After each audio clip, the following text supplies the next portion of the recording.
Hello everybody and welcome to episode 25 of the Knotted Knits podcast. I am Amy and Jill is here with us tonight. It is January 17th and I hope you are all doing very well. It is cold. It is about 12 degrees here in Pennsylvania where I am from.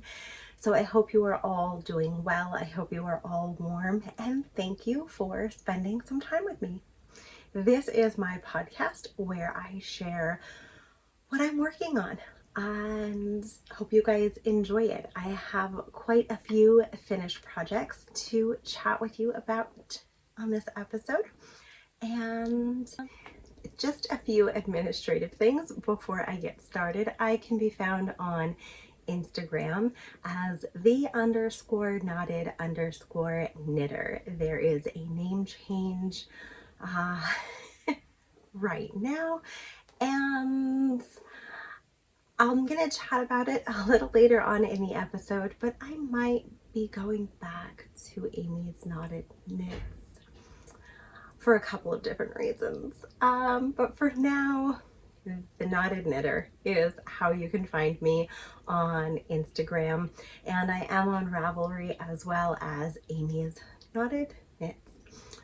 We are 1 month away from the SNUGGLY sweater make-along ending. So if you are working on knitting or crocheting a sweater, please use that hashtag on Instagram and it will get you entered for some prizes.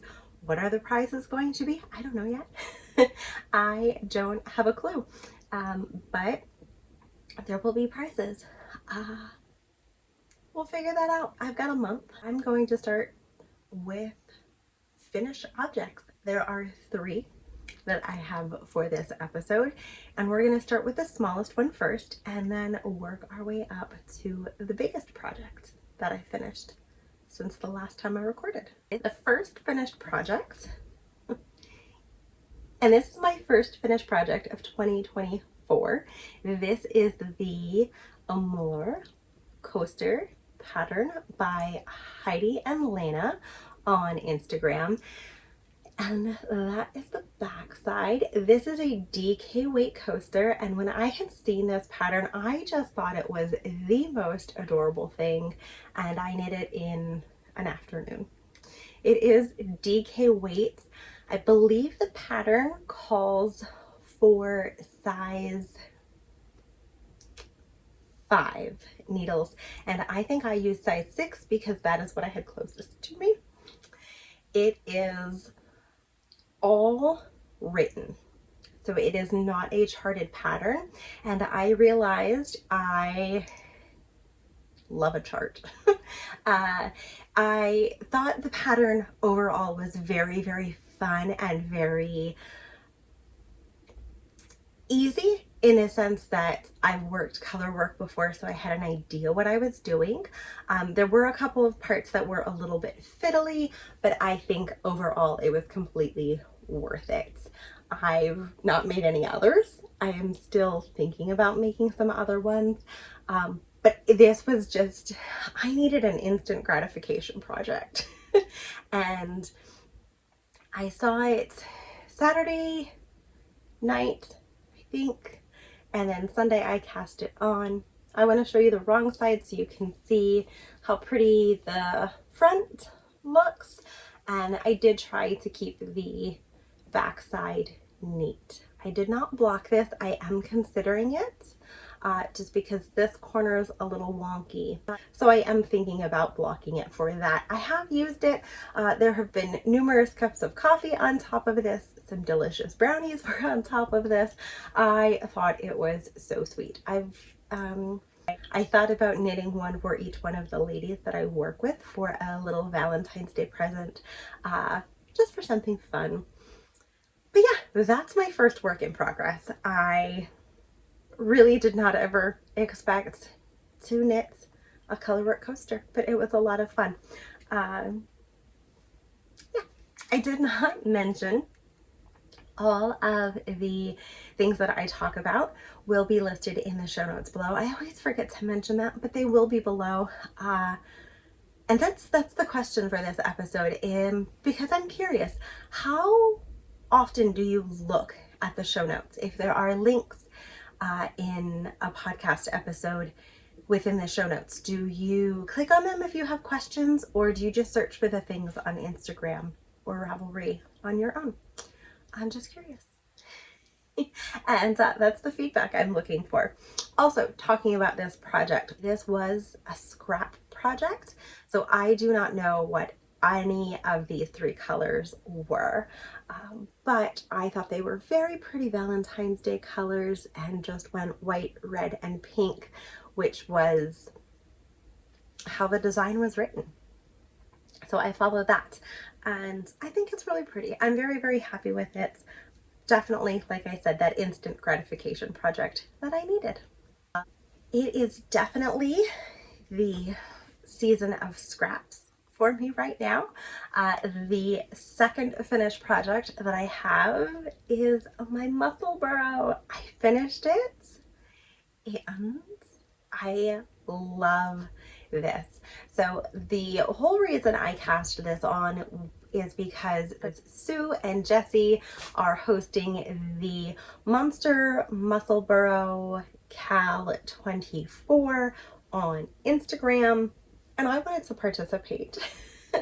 I used scraps from my stash for this project, and up until here, I love it. Once I get into the pink beige,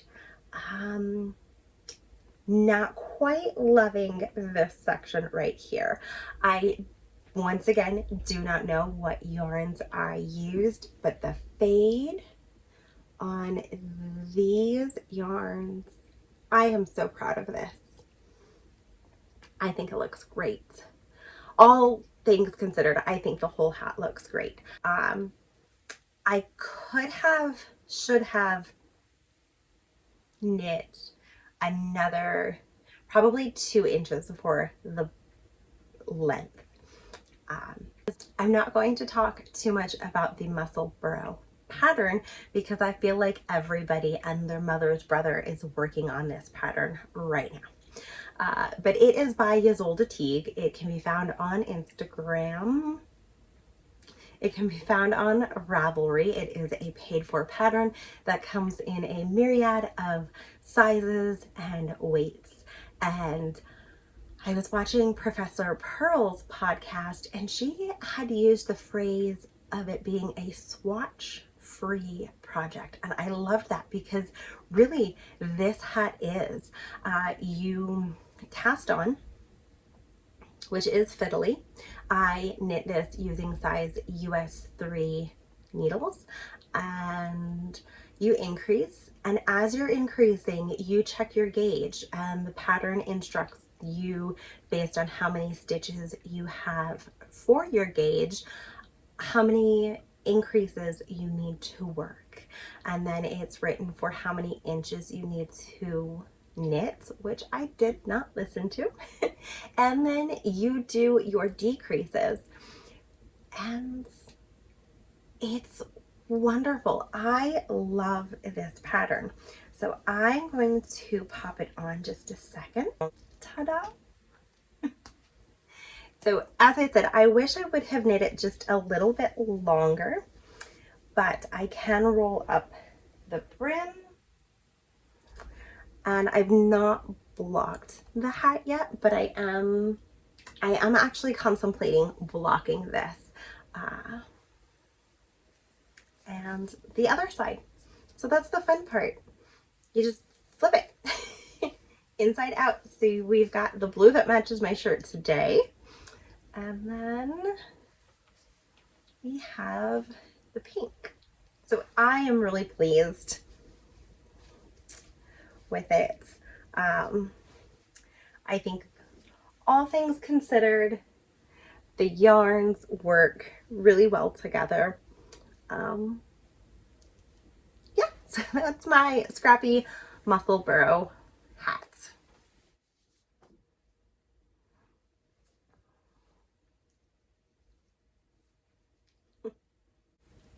I love it. Love it. It is rather wide, which is one of the reasons I don't want to block it. In blocking it, I would want to block it for the length, not necessarily the width. And I had the crazy thought of blocking it, letting it dry like 95% of the way, and then tossing it in the dryer just to see if that would not quite felt it, but if it would shrink it a little bit widthwise. Second finished project for the year. And that means there's only one more project, you guys. I was on a roll over the last 2 weeks. I really was motivated to just knit, truly, to just get projects finished and get things off of my needles. And the next project is a big one. Ta-da! Last episode, this sweater was not quite done. And I am so happy that it is finished. I've got my notes here. I have my notes here to just read some of the facts about this pattern. That way I can give you guys accurate information. But this is the Legum, I hope I'm saying that right, sweater. It could be Lagom, possibly. It is Lagom is the name of this sweater. It is designed by Samantha Guerin, and I was lucky enough to have been selected to test knit this pattern. And you guys, this sweater is such a treat. It is a top-down DK weight sweater. It is written in 10 sizes. It starts at a size 32¼ inch bust up to a 67.5 inch bust. It is written to have roughly 6 inches of ease, and I feel so sophisticated but so cozy in this sweater. Things that I thought were extremely unique were the collar. This is actually considered a funnel collar. I only have knit it, I knit it as the pattern instructs, and it's standing up really, really nicely. I had said about possibly modifying it for a double knit, but I'm concerned that that much weight, it would not hold that shape. And I like that. I feel like it's very flattering that it's just nice clean line. So I've not knit the neckband double. It is top down, and you have increases that work to saddle shoulders. And then there is the prettiest cable that runs down the front of this sweater.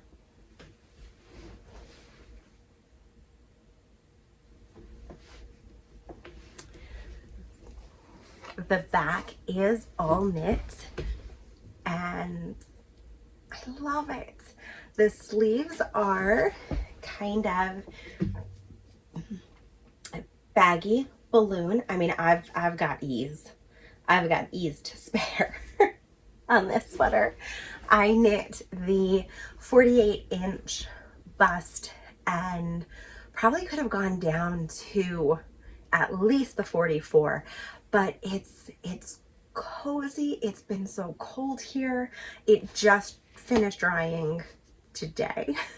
I kept the cat away from it, so thankfully there are not any pulls from the cat. It blocked out beautifully. The yarn that I used was Knit Picks Wool of the Andes in the Oyster Heather colorway, and I love just the definition that it gave. How I love everything about the sweater. I really do.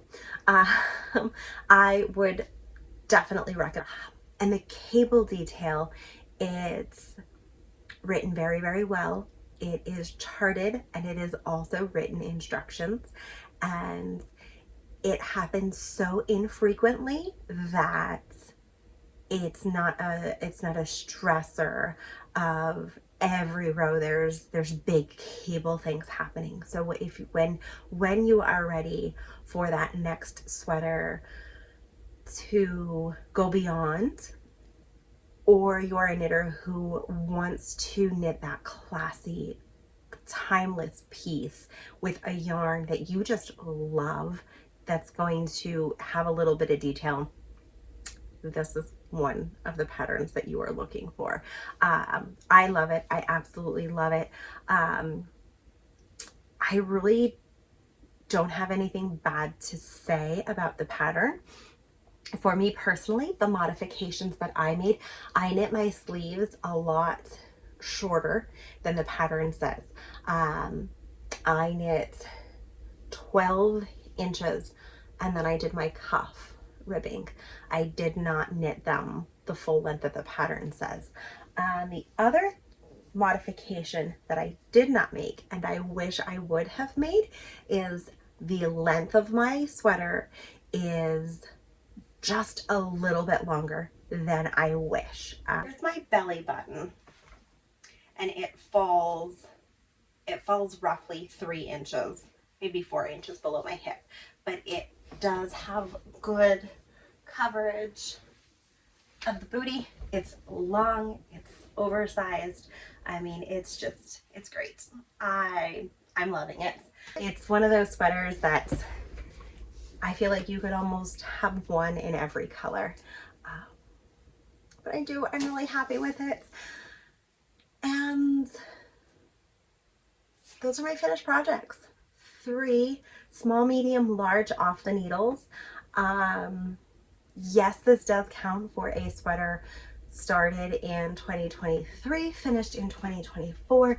Realistically, I should have had this sweater done in December, and Samantha was so kind because I did not meet the test knit deadline. I was 1 week away. I mismanaged my time, but she was so gracious, and she's like, I got it done. I got it done. I love it. It's wonderful. The collar is not irritating either.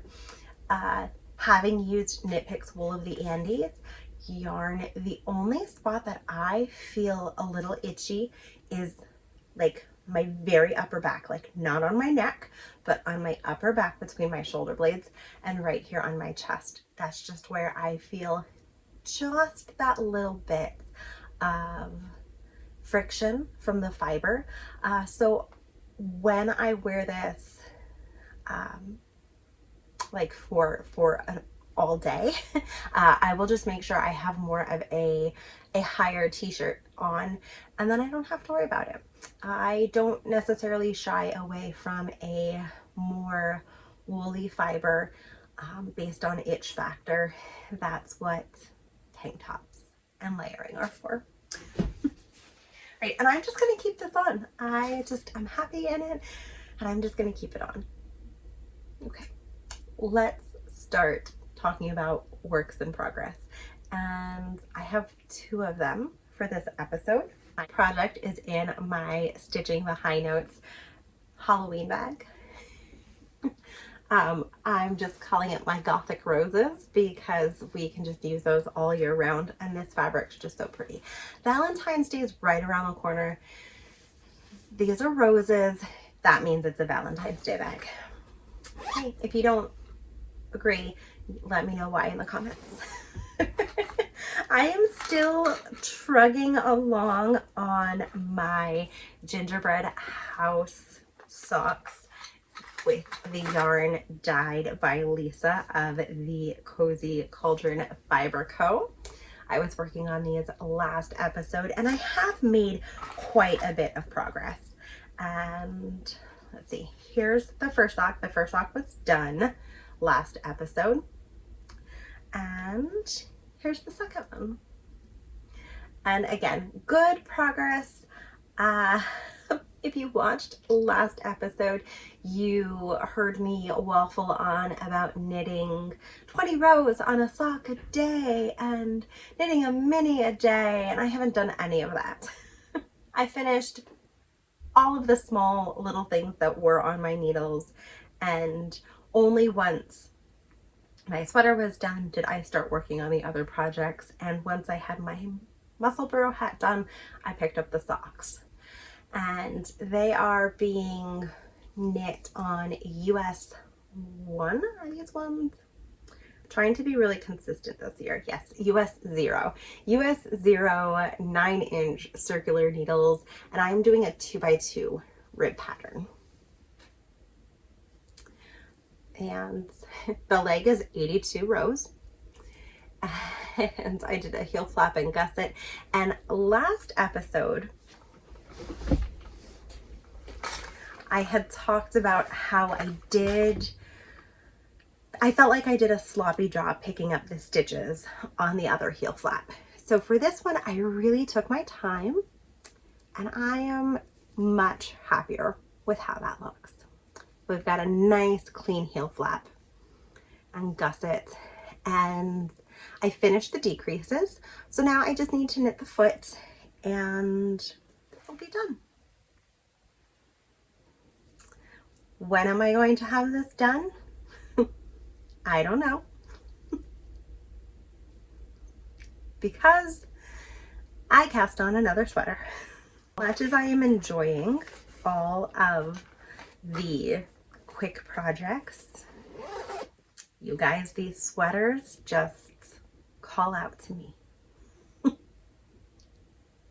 I can't explain it. About the next test knit, because it is a test knit for Samantha. And this is not necessarily an update, but this is going to be the DK weight for her Salty Air sweater. So she released the Salty Air tee. I don't remember if it was, I feel like it was last summer, but it could have been the summer before that. And it is a fingering weight garment, and it's beautiful. I have not knit the tee yet, but this is a DK weight sweater, and it is written for DK weight yarn using size 7 needles, and it is written for 10 sizes, 32 inches to a 68-inch chest circumference.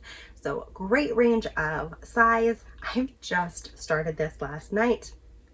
I printed my pattern, I did my gauge swatch. When I test knit, I like to highlight some of the things on the pattern. So I did that and cast on. The yarn I'm using is so pretty. I love it. I have 5 skeins of Hush from the Sheepy Shire. This is on their Upstate DK weight base. It is 80% Corriedale, 20% alpaca at 260 yards, and it's so pretty. I have Sunday afternoon free where Lillian is at an activity and Justin is at an activity, and I am dreaming of putting on Outlander, having a good cup of coffee or 2, and knitting on this sweater all weekend. All day Sunday, this is what I want to do. So hopefully next time I record, I'll have a lot more to show. Because this is my sweater. Like I said, I did just cast this on. I worked the cast on row and 1 increase row. So really there's nothing at all to show you guys. But I just wanted to show you the other thing that I've started, and I have caked up 2 of the skeins, and I do have the other 3 skeins. And again, I am not sponsored by the Sheepy Shire. I love their yarn though. If you've been here for a little while, you've seen I have quite the collection of their Christmas yarns, and this I actually got 2 years ago on sale. So this is a wonderful purchase. My mom had actually got this for me for my birthday, and yeah, I'm excited to use it. It is variegated, or I guess you would say speckled. It does have some tonal speckles in the skeins. So my plan is to knit the yoke and all of the increases and everything that's happening in the yoke, because it's a top-down sweater, with this skein. And then I am going to knit the sleeves, and then I will alternate skeins for the body of the sweater, and most likely I will do helical knitting for that, because you can see this skein, there's a lot, and this skein, there's very little. And I feel like Goldilocks and the 3 Bears, because this one hardly has any. So that is where it is important to alternate your skeins. So I think these 2 would be really well matched to alternate, because this one is so saturated with speckles, and alternate with this one because it is not as speckled. And I just realized I'm holding this one upside down. So those are the 2 I think would be best to alternate, just to really help break up all of this. I love the color though. It is called Hush. I know I said that, but unfortunately, if you are looking for it, it is not available on the Sheepy Shire website, but they do have DK weight available on their site. I know that because I was looking on their website today for something else. I have not made any purchases though, but I do have 2 skeins that came into my stash, and I want to talk about stash just for a little bit. All right, so something happened when I edited last episode, that I had recorded a segment about Christmas yarn, and when I edited the podcast, I completely cut that section out. I'm not sure what happened, but I didn't get to talk about the yarn that my mom and stepdad got me for Christmas. So we're gonna do that again.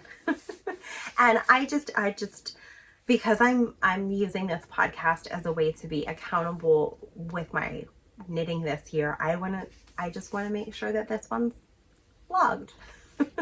And this is the Grape Stomping yarn from Leadingman Fiber Arts, and that my parents picked up for me at the Fiber Arts in the Glen in New York when they were on vacation this summer. And this has just the prettiest midnight sky colors. It is 463 yards, fingering weight yarn, 75/25. It's so pretty. The other thing that they got me were these adorable ladybug stitch markers. And I think they're so cute. I am planning on putting them on my Salty Air test knit, but we've got the Progress, Keeper of the Big Ladybug, and the little ladybugs there. I do not know who made these. It just says stitch markers on the tag. Sadly, my last installment from the Fangirl Fiber Taylor Swift Club came, and that is Evermore. What a fitting end for my Taylor Swift Fangirl Fiber journey. It's really pretty. I feel like this should be like a good pair of cabled socks is what I'm thinking, but I really don't know. It's going on my shelf and it's gonna hang out there for a little while, and I'm all right with that. Right, now we're just going to chat a little bit about stash, a little about reading and watching, but all the knitting content has been covered for this episode. But what I did over the past 2 weeks to work on my personal goal of using more of my stash this year is I grabbed my planner for the year and I took one page and I wrote down how many skeins of yarn I have in my stash. And I broke it down into 5 different categories.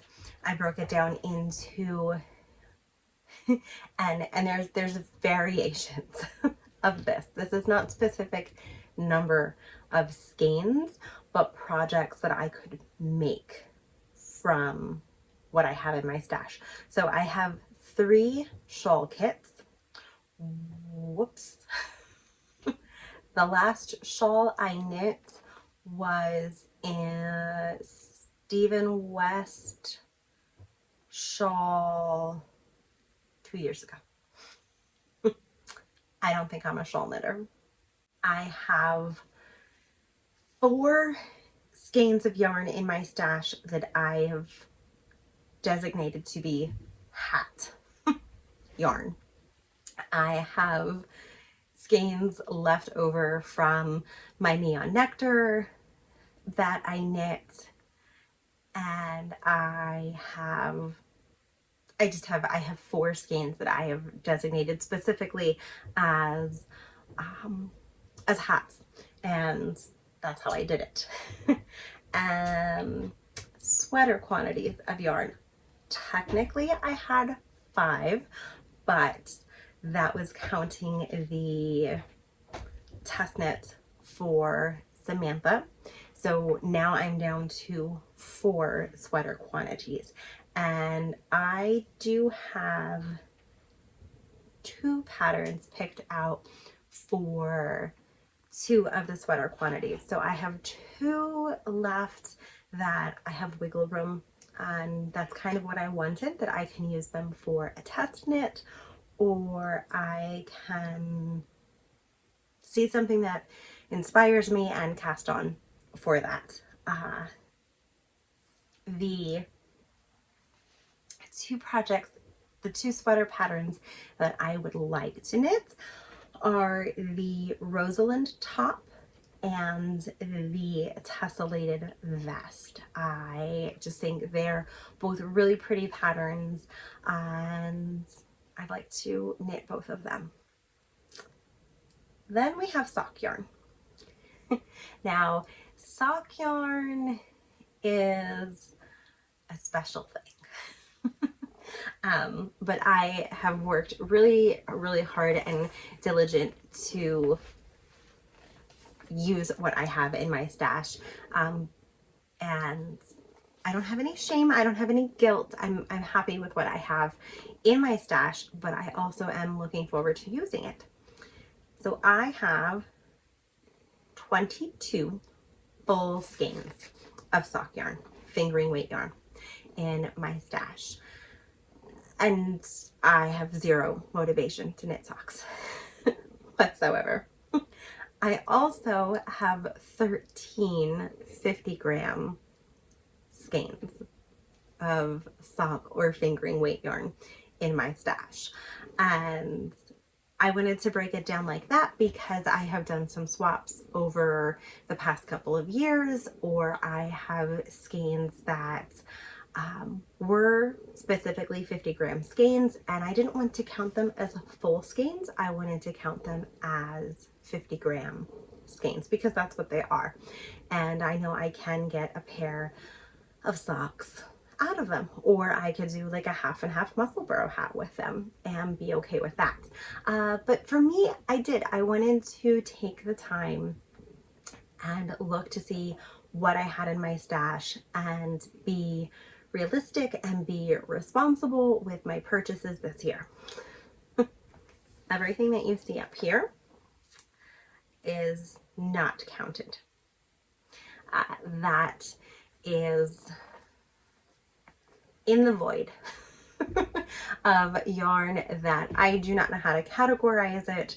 I'm looking on swapping it. I'm looking at knitting with it. I really don't know what I'm going to do with that. So I didn't count it because if I don't know what to do with it, I'm not going to count it. Equally, this basket. I had mentioned last episode of wanting to do some swaps with friends, and you guys were amazing of reaching out to me and swapping minis. You guys were amazing. I had sent out, I think I have one more that I need to send, but I think I sent out 6 different packages. Yes, nobody sent you anything. It's okay. 6 different packages to friends, and you guys are just filling that basket up for me. And I really am excited to dive into some scrappy knitting, and still don't know what project I'm knitting, but I know I want it to be a mini skein project. And that basket now looks like it's overflowing is because of all of you guys and all of the yarn that I was able to send out and all of the new yarn that was filling it back up. So yeah, thank you so much for that. As of right now, I think I'm pretty good. Like I said, I have one more package that I need to get ready and get out to a friend, and then I think I'm good for a little while.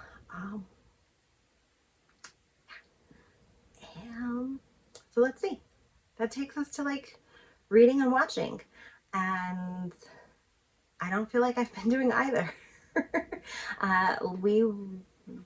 We did rewatch Mamma Mia, and Here We Go Again the other night.